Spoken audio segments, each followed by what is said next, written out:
is Lee-Sean Huang, Senior Director of Learning and Programs here at AIGA. I'm here with Brendán Murphy. He is the Global Creative Director at Lippincott and one of our conference speakers. Welcome. Thank you, and thank you for the invitation. Yeah, thanks for coming in to the studio.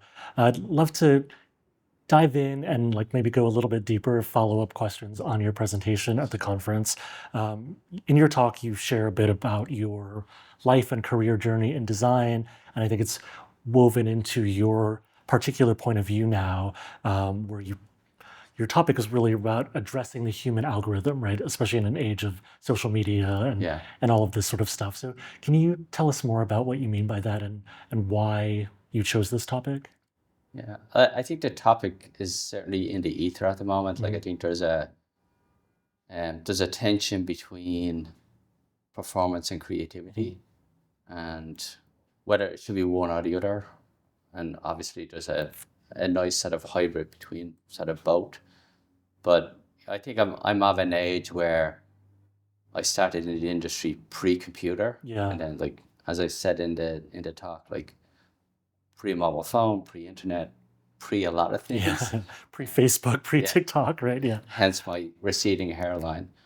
But I think increasingly the challenge is when you look at work, there's a sameness to the work. Yeah. Right. And I think what's happened with social media is that it's condensed the world, and the world is seeing the world in a very uniform way versus specific to growing up in Ireland or growing up in Taiwan. We had a very different experience of the world, and now it's sort of a homogenous experience told through a screen. Right. And then there's the technology factors of are we all on social media? How and where do we use AI?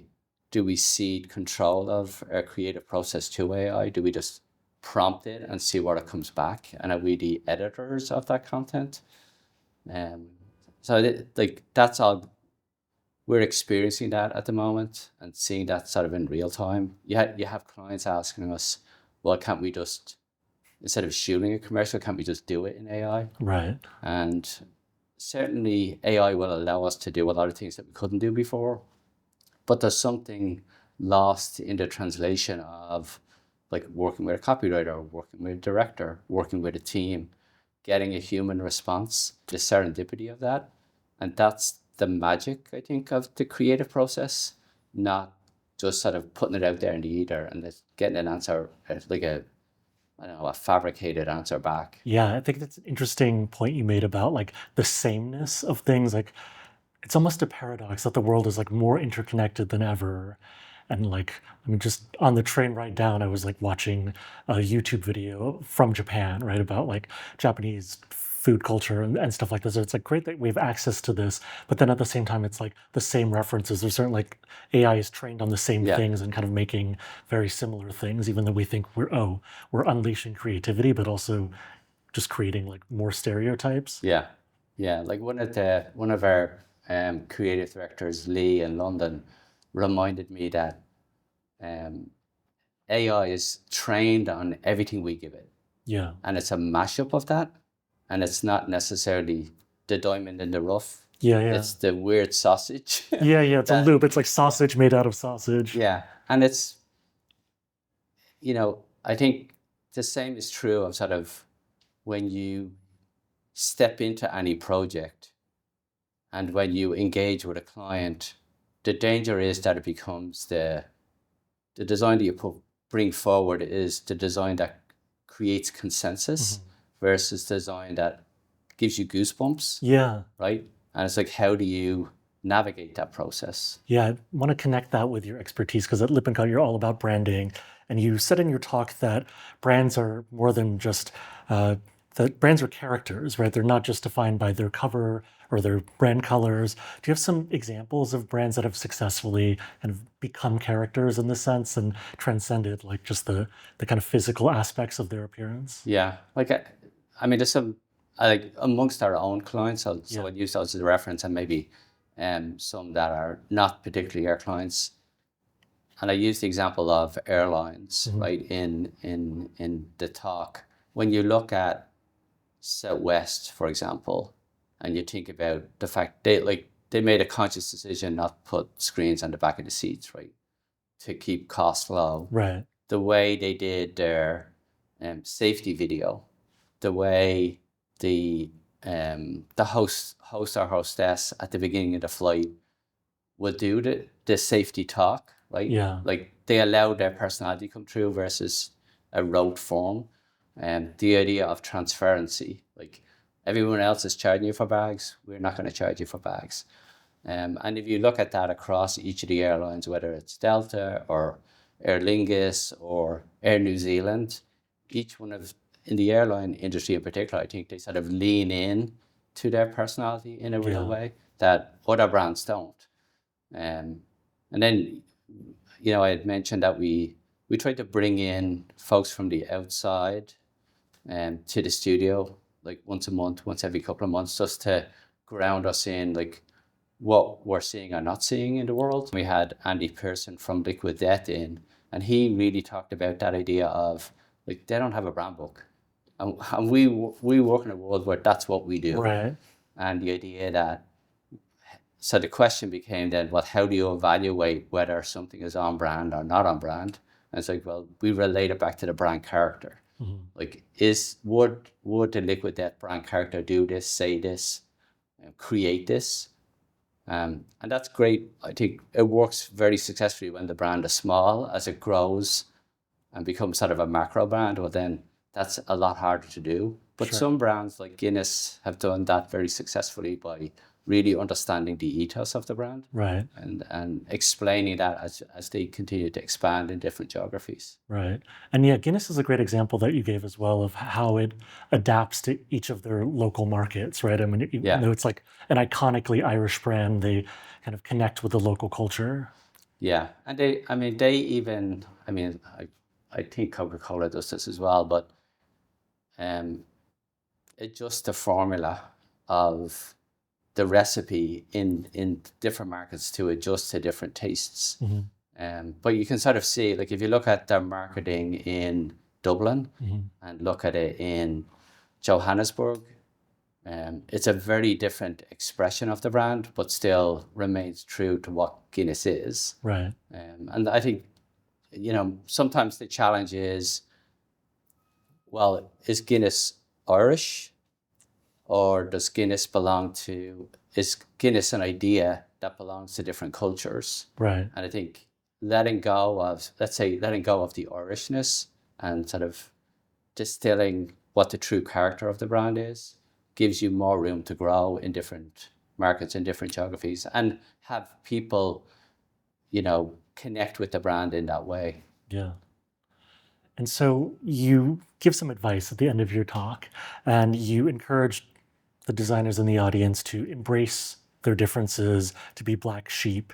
How do you balance that out? Because this is another theme in your talk, between like being different and standing out when there's such a human need to fit in as well. Yeah, we had Dan Goods from NASA's Jet Propulsion Lab in during the week, and he's an artist and designer living in a world of engineers. Yeah. And he talks about like there's a real, like he's very different than the engineers, and the way they talk, the way they think, the way they approach problem solving is very different.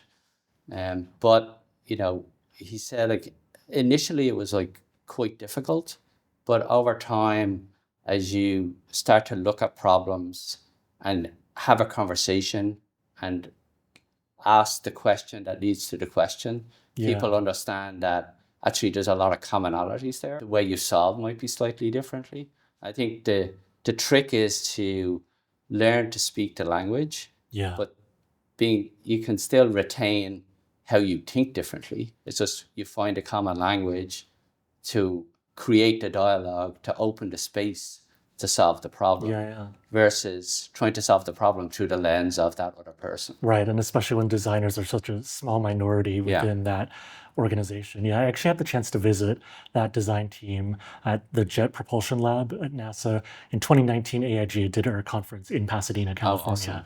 And like one of the things that they told us on the tour was that the design team saw themselves as like crafting these like moments and these conversations for learning and for like surfacing insights Yeah. with the engineers and the other folks there. Yeah. Yeah. I mean, just that idea of, I mean, even from a funding perspective, like NASA in this day and age with all that's going on in the world, it's natural to ask the question, is this where we want to put the money? Yeah. Right? But when you look at the history of what NASA has done for the world and all the inventions that they've managed to create, it's pretty incredible. Yeah. But the way that you get people to relate is through those type of stories. Like, what if you didn't have the baby incubator? What if you didn't have a pacemaker? Right. Well, those wouldn't be there, Right. but for NASA. Yeah. And connecting the dots between like space shuttles and rockets to things in our daily lives. Yeah. Yeah. Yeah. So in your talk, you also mentioned one of your favorite clients once told you to make them squirm when you were asking about KPIs. Can you tell us more about how you interpreted this this prompt from your client, and how does that approach your creative work? I mean, there's a funny story. It was a client called Sylvia Reynolds. At the time, she was CMO of Wells Fargo. So this is going back, I don't know, maybe 20 years now, 15, 20 years. And of course, I'm Irish, and she's coming in and she's talking about the stagecoach. Mm-hmm. And she asked the question, like, well, what should we do with the stagecoach? And I'm like, I grew up on watching American Westerns, right? Mm-hmm. Like, probably time for the stagecoach to go. Yeah. We're not watching Westerns anymore. Right. Thankfully, she thought that was a joke. But it's, when you getting into sort of the conversation with her, I said, well, like, what is success? And this is a little back to the algorithm, like, how do you define success? And I think from a marketing perspective, like, we can track numbers versus maybe track sentiment and track feelings. It's a little harder.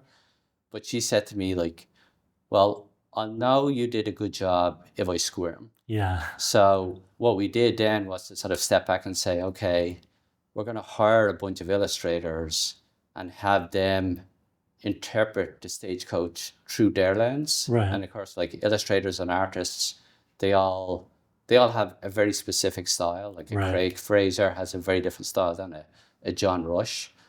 And then it's sort of, you could have a dialogue with the client to say, okay, when we look across this spectrum, what feels like Wells Fargo?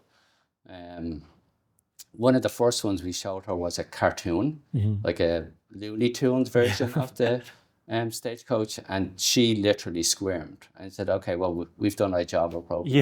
Yeah. We made you squirm. And she laughed, yeah. and that opened the conversation. Right. And allowed us to, like, we went with a very classic painting of the stagecoach by an artist called John Rush, also a Cincinnati grad. And he did a wonderful job of it. But I don't think we could have got there without showing the million different ways that could have gone. And like going too far and actually making your client squirm. Yeah. I think it's interesting for me to see, like, a lot of your advice involves like emotions and these like visceral responses, because another piece of advice you had was like, make work that makes people jealous. Yeah. And so like, it's like a great pithy saying, but can you give us some examples? Like, what's some work that makes you jealous now? Yeah. I mean, there's I think 3 factors that go into making people jealous. And it stemmed from this, like, as a creative director, like, you have big teams that all feel like they're solving the problem through their lens. And what's the criteria that you use to say, like, well, do I like this or do I like that? And a lot of it's like, look, they're all brilliant designers and any one of the answers could work. But as you think about, like, what you've, again, through the social media, like, what you've seen and what stands out as a little different, came up with this idea of, like, could I have done that? Do I wish I would have done that? Right. Like, does that, like, give me goosebumps? So when you think about, like what that criteria is, so, like, is the strategy really on point? Because it can be beautiful, but off strategy, Right. right? Does it, I think some people hold themselves accountable to, is it something that I could just do or something that I worked with others to do, right? Right. And then is it beautifully crafted? I mean, at the end of the day, designers is Right. the one thing that we can offer is craft, Right. right? Because ideas can come from anywhere, but how we craft that Right. idea is, I think what makes us really unique. Right. And I think that combination, yeah, that alignment of like the strategy and like the right feeling with the craft, right? And yeah, when all of those line up, then you have like, the nice Venn diagram, yeah, the nice Venn diagram. goosebumps. Yeah, goosebumps with a little bit of jealousy. Yeah. And so, Brendán, to close us out, I have one more bonus question, just open-ended one. What's something that's inspiring you right now? It could be like a book, a piece of media, something in the wider world that you've been thinking about. I mean, from a design perspective, obviously, I love my team and they like the work that we've done, both historically and in the last couple of years, like whether it's the new Nokia identity or the new Bombardier identity, like is like really quite special. If we go a little further afield, like I joked that Michael Baruch gave me my first job. Yeah. Or tried to give me my first job. Like he does wonderful work. Collins does wonderful work. Lance Wyman, who was an early mentor of mine, still working. Like look at the quality of the work that he produces. But I think that's sort of the design world and sort of we're conscious of that. But most of the inspiration comes from sort of reading and listening to music and poetry. So like Claire Keegan, a wonderful Irish writer, The National, also a Cincinnati band, went to the same school. So yeah, that's what a lot of reading, a lot of listening to music. I think it's so important for designers to like look outside of design for inspiration. I think it's another way of like transcending that algorithmic culture that we're getting ourselves into. Because it allows for serendipity, I think, in a broader sense. Oh, wonderful. Hearing other voices. Yeah. Thank you for the chat today, Brendán Murphy, and thank you for tuning in to our after show and for joining us at the 2024 AIGA Design Conference. See you later. Thanks, guys.